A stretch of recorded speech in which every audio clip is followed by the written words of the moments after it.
Halo guys, Bapak L baru aja terima undangan. Nah, ini undangannya. Grab dan istri. Grab dan istri.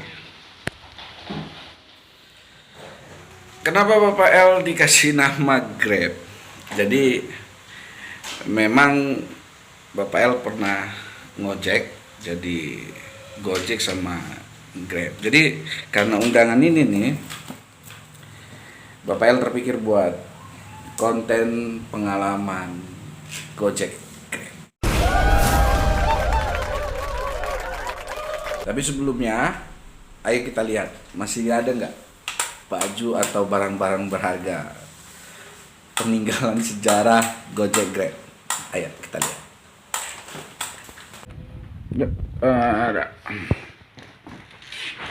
Mana ini jaketnya?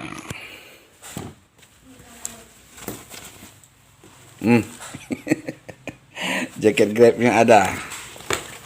Nah, ini jaket Grab. Nah, kita lihat jaket Gojeknya. Nah, jaket Gojek.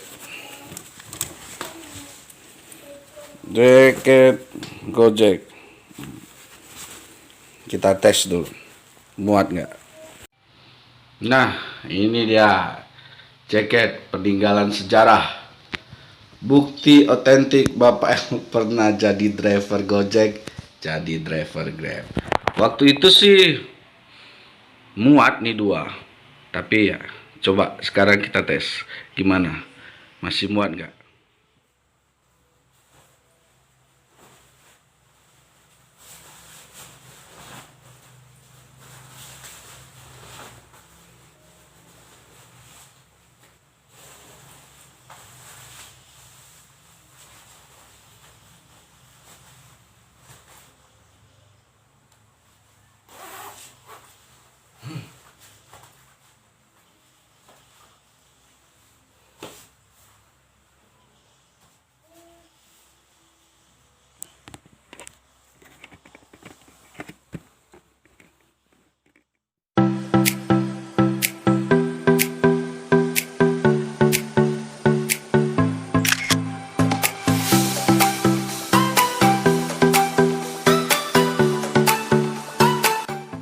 Nih, lihat guys, udah nggak muat, koyak pun.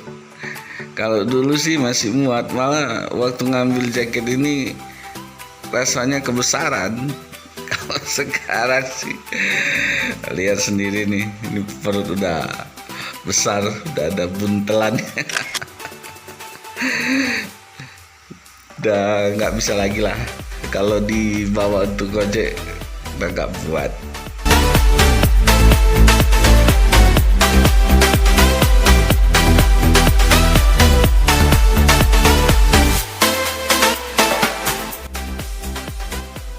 Sekarang coba kita pakai jaket Grab.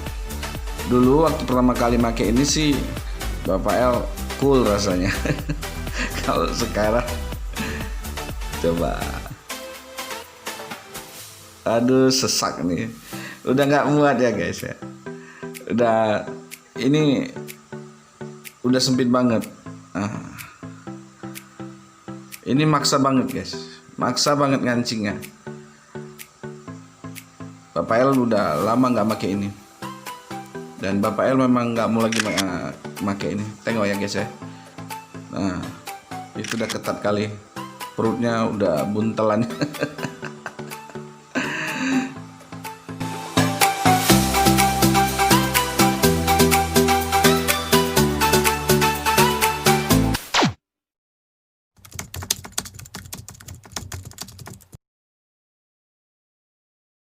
Gini ya guys, pertama kali itu Bapak L itu main Gojek,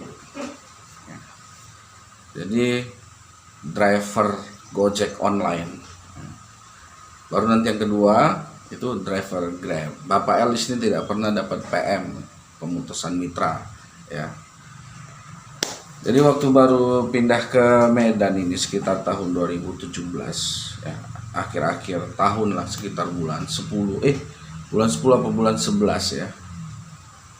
Bapak El itu browsing cara mendaftar online sebagai mitra Gojek. Nah, itu dapat. Langsung aja Bapak El kerjain dan sebentar sih.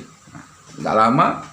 Ya udah besoknya dapat SMS konfirmasi untuk datang ke kantor Gojek untuk melengkapi syarat-syarat lainnya. Nah, di situ udah di SMS itu syarat-syaratnya, termasuk itu SKCK. SKCK diperlukan.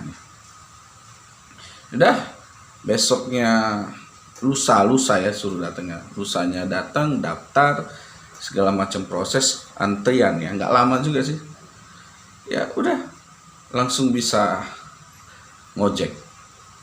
Tapi ini dulu ya buat rekening CIMB Niaga, rekening nomor telepon ya. Jadi nggak pakai kartu kalau di Gojek kemarin. Pertama-tama Bapak El tuh dapat orderan itu bukan goreng tapi gosen. Dan ya sebagai driver baru terus terang ya gugup, bingung kan, ada yang ditekan tuh digeser kalau dapat orderan. Habis itu bagaimana, sebenarnya sebelumnya sudah di training, tapi kan ketika kita masuk ke ya lapangannya langsung ya agak bingung. Untung waktu di lokasi itu ketemu dengan driver lainnya dan diajarin. Penghasilan pertama lumayan lah ya, mencukupi. Memang katanya sih untuk bulan-bulan pertama itu orderan di Gojek itu lancar, dan ya memang sehari itu ya minimal dapatlah 200.000, setengah hari 100.000, 150.000 bersih, udah dipotong yang 20% untuk perusahaan, untuk aplikator ya, dan udah potong bensin juga. Dapatnya recehan loh. Kalau ada yang bayar tunai juga dapatnya recehan ya, recehan. Dari recehan itu dihitung, dikumpul ya. Ke setengah hari dapatlah cepelimpul ya, lumayan lah ya kan, cepelimpul. Kemudian ke Grab itu Bapak El nggak langsung ke kantor ya, tapi lewat ini agensinya itu ada di warnet waktu itu. Kalau sekarang nggak tahu lagi ya, apakah masih pakai agent ya atau enggak ya, nggak tahu. Waktu itu pakai ke warnet lah, agen. Dan itu juga sehari udah langsung bisa terima orderan. Nah, kenapa Bapak El coba Grab? Nah, jadi waktu itu Bapak El lagi kumpul-kumpul nih, lagi nunggu orderan di sekolah, di salah satu sekolah, ini jam pulang sekolah kan. Nah, rupanya ada salah satu driver Grab baru narik hasilnya dari ATM ya. Yang dia tarik itu sekitar 2 juta. Dan ngomong-ngomong rupanya itu 2 juta penghasilan dia seminggu. Wow.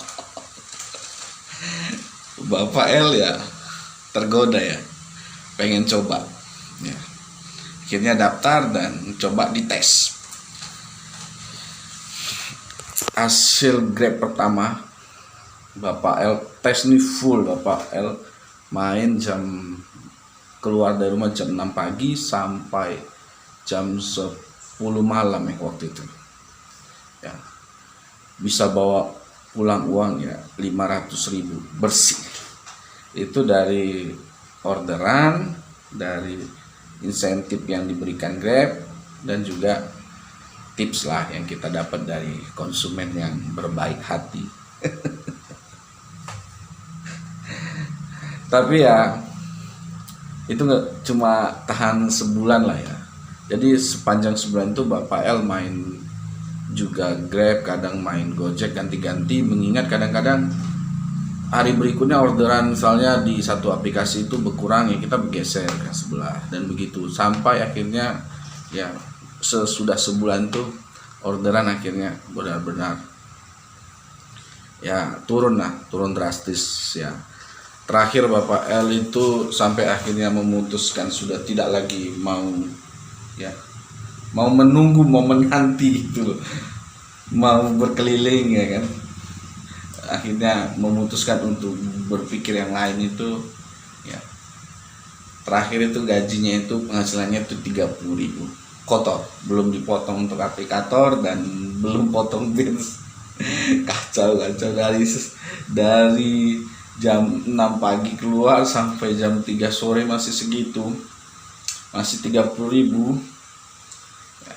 Jadi akhirnya Bapak Elda di situ stop, baru nanti besok stop dan kadang-kadang hanya main sekali seminggu ya, hanya seperti itu.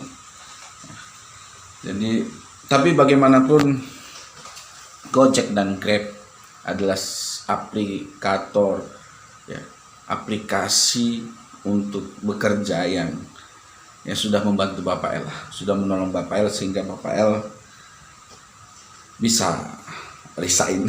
Kan nggak mungkin Bapak L resign dari kantor sebelumnya kalau nggak ada pekerjaan kan. Nah, Grab dan Gojek sudah menolong Bapak L, jadi tetap Bapak L harus berterima kasih buat aplikator Grab dan Gojek yang sudah membuat aplikasi ini. Terima kasih banyak. Jadi teman-teman, itulah pengalaman Bapak L selama Bapak L jadi driver Gojek, driver Grab yang kalau dibilang sih hanya sebulan ya, hanya sebulan ya, hanya itu. Tapi itu pun sebulan itu ya sudah tertolong lah untuk segala kebutuhan sepanjang sebulan dan tidak menganggur selama sebulan. Walaupun akhirnya berpindah ke tempat lain, pokoknya Grab dan Gojek sudah menolong, sudah membantu membuka pikiran untuk bisa bertahan hidup waktu itu. Oke guys, terima kasih sudah nonton video kita. Jangan lupa di subscribe ya. Bye.